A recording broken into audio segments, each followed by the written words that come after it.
सद्गुरु महाराज की जय। सद्गुरु की महिमा अनंत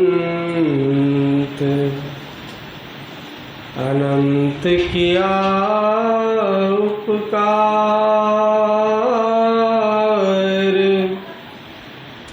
लोचन अनंत उघारिया, अनंत दिखावनहार।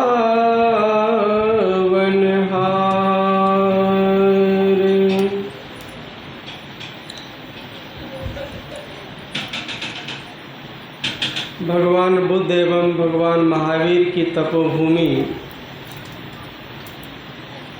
राजगृह की इस पावन धरती पर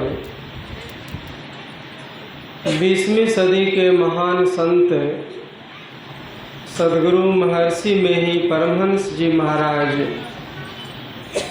की 140वीं जयंती महोत्सव को मनाने के लिए आए हुए धर्म प्रेमी सज्जनों, माताओं एवं बहनों, हमारे गुरु महाराज का अवतार 1885 ईस्वी में आज ही के दिन बैसाख शुक्ल चतुर्दशी को मधेपुरा जिला के खोकसी श्याम नामक ग्राम में हुआ था। उनकी मां का नाम जनकवती और पिता का नाम श्री बबूजन लाल दास जी था। उनको स्कूल में पढ़ाई करते समय ही वैराग्य हो गया था। यहाँ तक कि जब वो परीक्षा देने गए थे उसी समय घर से निकल गए थे।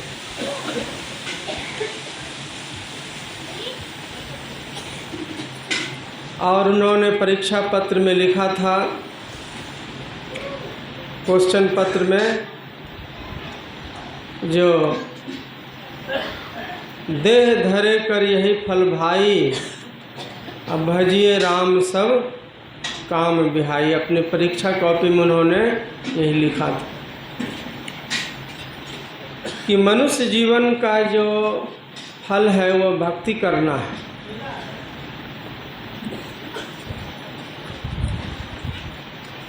और उन्होंने लिखा था कि हमारा जीवन मंदिर सुकर्म और कुकर्म रूपी ईंटों से प्रतिदिन बनता और बिगड़ता है। मनुष्य अच्छा कर्म करके महान हो सकता है और निम्न कर्म करके वह हीनता को प्राप्त हो सकता है, उसके हाथ में है। तो जब वैराग्य धारण किया तो मुरादाबाद के संत थे बाबा देवी साहब, उन्हीं से दीक्षा लेकर के उन्होंने साधना किया। सबसे पहले धरारा गांव में, जहां उनके पिता का घर था, मिट्टी का कुआं बना करके और उसी में बैठ करके साधना किया करते थे। तो वहाँ 3 महीने तक ध्यान किया। उसके बाद जब ज्योति का दर्शन हो गया और शब्द साधना के लिए एकांत जगह की आवश्यकता हुई, तो भागलपुर के कुप्पा घाट गुफा में 18 महीना तक नादानुसंधान की क्रिया उन्होंने किया। 1933 ईस्वी में उनको आत्मज्ञान प्राप्त हुआ, जबकि 1912 ईस्वी में शब्द साधना की दीक्षा ली थी और 1904 ईस्वी में उन्होंने वैराग्य धारण किया था 19 वर्ष की अवस्था में। तो कहने का मतलब है कि जब उनको आत्मज्ञान मिल गया, यह परमात्मा जीवात्मा उस परमात्मा से मिल गया, तब उन्होंने संत मत सत्संग का प्रचार करना शुरू किया। उस ज्ञान को दूसरा भी उस ज्ञान से लाभ प्राप्त कर सके। और उस प्रचार के क्रम में 1966 ईस्वी में गुरु महाराज राजगीर भी आए थे। यहाँ उनका विशेषाधिवेशन हुआ था। राजगीर, हरिद्वार, दिल्ली सत्संग नामक पुस्तक में सभी प्रवचन दर्ज हैं। खास करके राजगीर में जो 3 दिन के सत्संग में 6 सिटिंग सत्संग हुआ था, अच्छा वो दिन का प्रवचन उसमें है। सबसे पहले दिन के प्रवचन में गुरु महाराज ने कहा था कि जिस क्षेत्र में हम लोग सत्संग कर रहे हैं, मतलब राजगीर क्षेत्र में, तो यहाँ बहुत बार भगवान बुद्ध सत्संग किया करते थे। बेनू वन जो नज़दीक है वहाँ पर भगवान बुद्ध सत्संग करते थे और ये पुण्य भूमि है।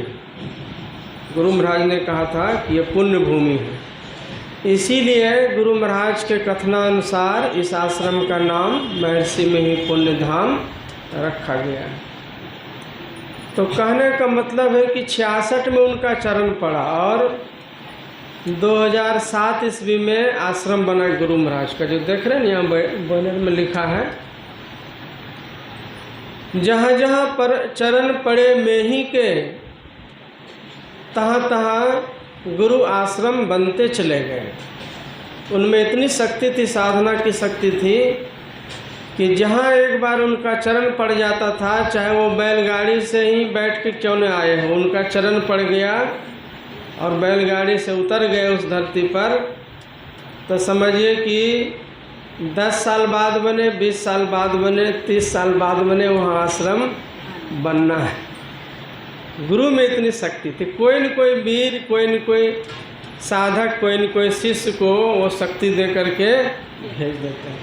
शक्ति, सामर्थ्य, आशीर्वाद सब कुछ देते हैं। तो कहने का मतलब है कि ऐसे जो गुरु थे महान, और उनका परिनिर्वाण हुआ था 8 जून 1986 ईस्वी में भागलपुर के कुप्पा घाट आश्रम में। तो बहुत लंबी अवधि रही, 101 बरस गुरु महाराज ने अपनी आयु को संसार के लोगों के लिए समर्पित किया उन्होंने। तो गुरु महाराज कहा करते थे कि किसी भी व्यक्ति की पूजा और उनकी जयंती मनाना, सिर्फ माला उनको पहना देना और बहुत सा कोई सुगंधित धूप अगरबत्ती जला देना नहीं होती है उनकी जयंती। असली जयंती होती है कि उनकी आज्ञा का पालन करना। जो गुरु महाराज ने हम लोगों को उपदेश दिया है कि सत्संग नित और ध्यान नित रहिए करत संलग्न हो, अबे विचार चोरी नशा हिंसा झूठ तजना चाहिए। रोज़ सत्संग ध्यान कीजिए, अच्छे कर्म को रोज़ जीवन में उतारिए और निगेटिव चीज़ों से दूर रहिए। पाखंड और अहंकार तजी, निष्कपट हो और दीन हो, सब कुछ समर्पण कर गुरु की सेवा करनी चाहिए। कहते हैं निष्कपट और विनम्र होकर के गुरु की सेवा करनी चाहिए और समर्पण होकर के करनी चाहिए। जब गुरु पर विश्वास रखिएगा तो सारा काम गुरु महाराज घर बैठे कर देंगे। जो गुरु बसे बनारसी, शिष्य समुंदर तीर, एक पलक बिसरे नहीं, जो गुण होए शरीर। गुरु चाहे आत्मज्ञान प्राप्त करके या शरीर त्याग करके ब्रह्मलोक में विचरण कर रहे हैं, ब्रह्मलीन हो जाता है ना, शरीर छूटने के बाद क्या कहते हैं, तो ब्रह्म में लीन हो गया, ब्रह्म स्वरूप हो गया। लेकिन उनकी शक्ति हम शिष्यों के साथ काम करते रहे। ऐसा कभी कोई मत सोचे कि गुरु महाराज सिर्फ दीक्षा देकर के शिष्य को छोड़ नहीं देते हैं, उनका आशीर्वाद हम लोगों के साथ में रहता है। तो हम लोगों को चाहिए घर परिवार बाल बच्चों के बीच रहें और पवित्र रोजगार करें, कारोबार करें और संसार के कामों में से वक्त निकाल करके रोज़ ध्यान करें। गुरु की खुशी के लिए, अपनी मन की प्रसन्नता के लिए, और आपके घर में बाल बच्चे जो हैं उन पर अच्छा संस्कार पड़े, इसलिए भी माँ बाप को रोज़ घर में बैठ कर के ध्यान करना चाहिए। तो भोजन छूट जाए एक दिन तो कोई बात नहीं, लेकिन ध्यान आदमी का नहीं छूटना चाहिए।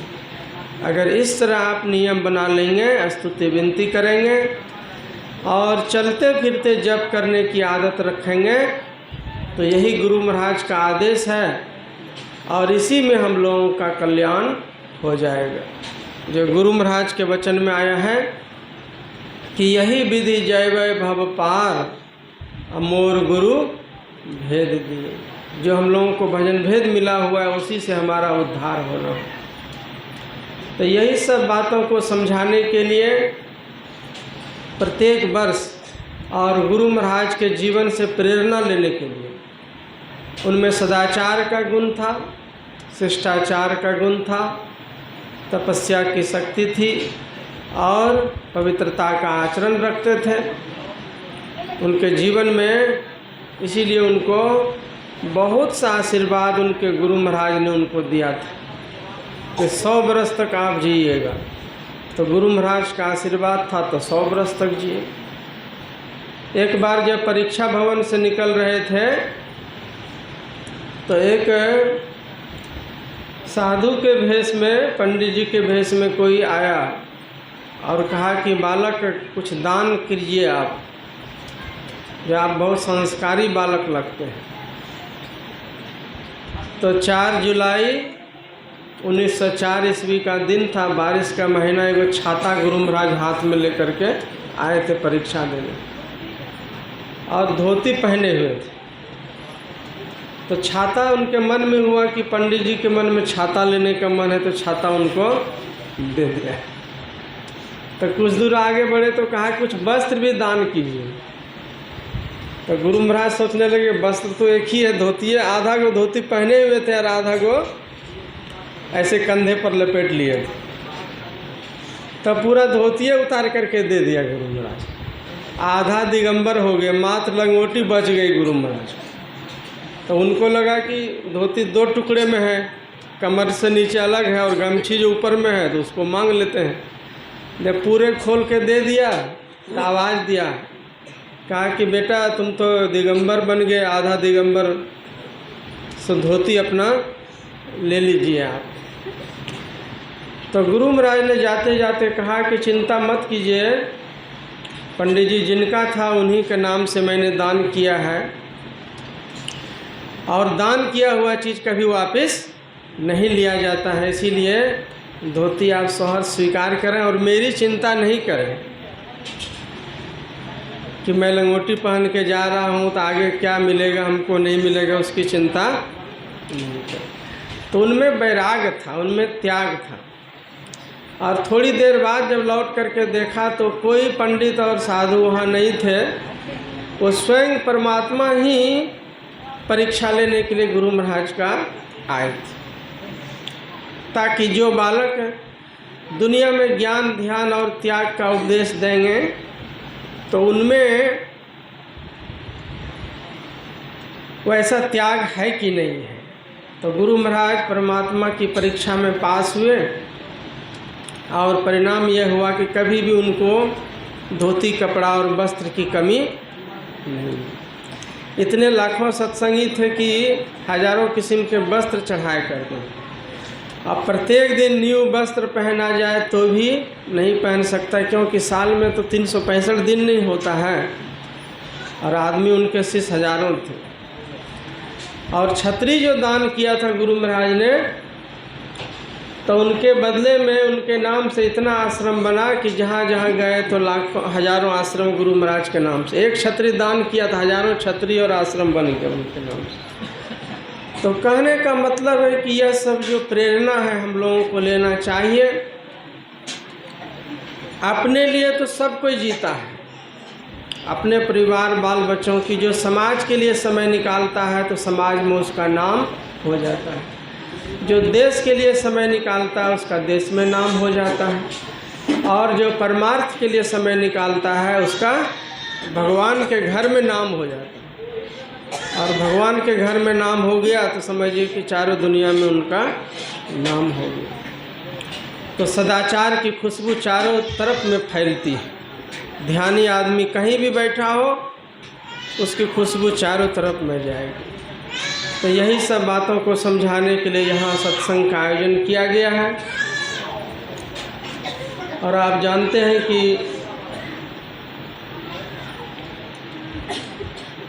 राजगीर में जो भी श्रद्धालु आते हैं तो सब दूर दराज गाँव से आते हैं, कोई पटना से, कोई गया से, कोई नवादा से आए हुए हैं। और नालंदा और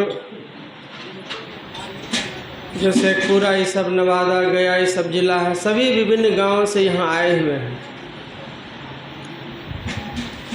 तो हम लोगों ने बहुत सौभाग्य का काम किया है, बहुत पवित्र काम किया है।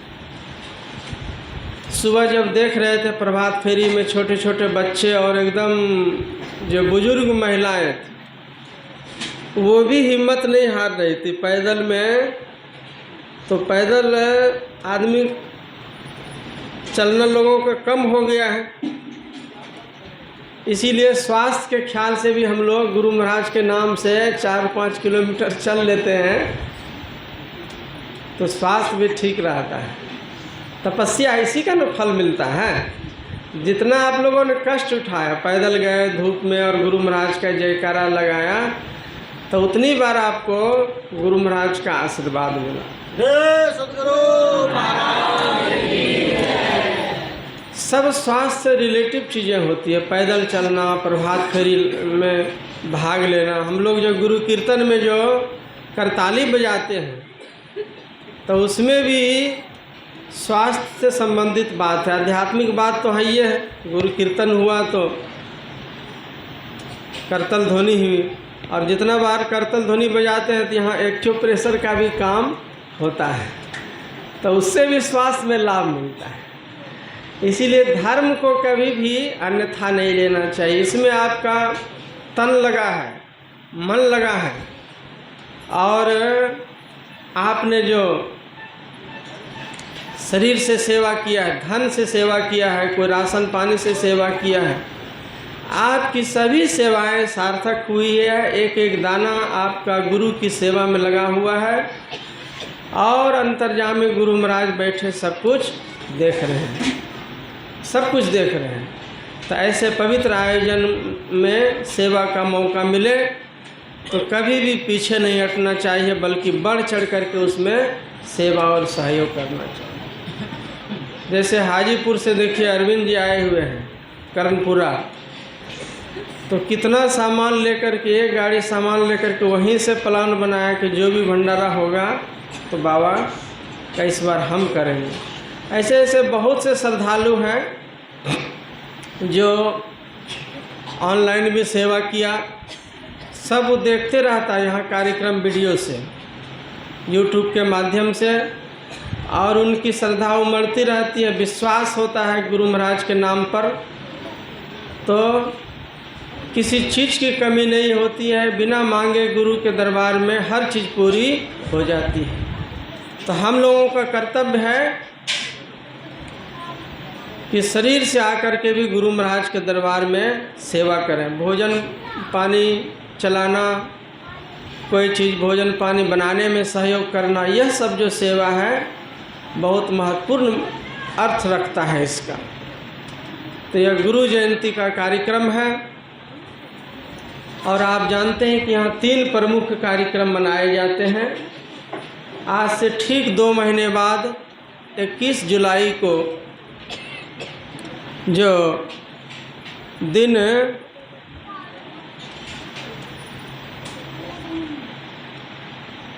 21 जुलाई दिन रविवार पड़ रहा है, छुट्टी का भी दिन है, तो गुरु पूर्णिमा महोत्सव मनाया जाएगा।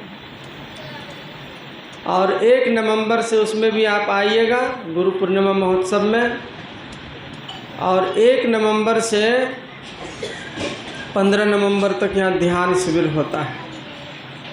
ये 3 कार्यक्रम यहाँ मनाया जाता है। हम लोग बारी बारी से आवें और गुरु घर की खुशियों को प्राप्त करें। बोलिए श्री सद्गुरु महाराज की जय।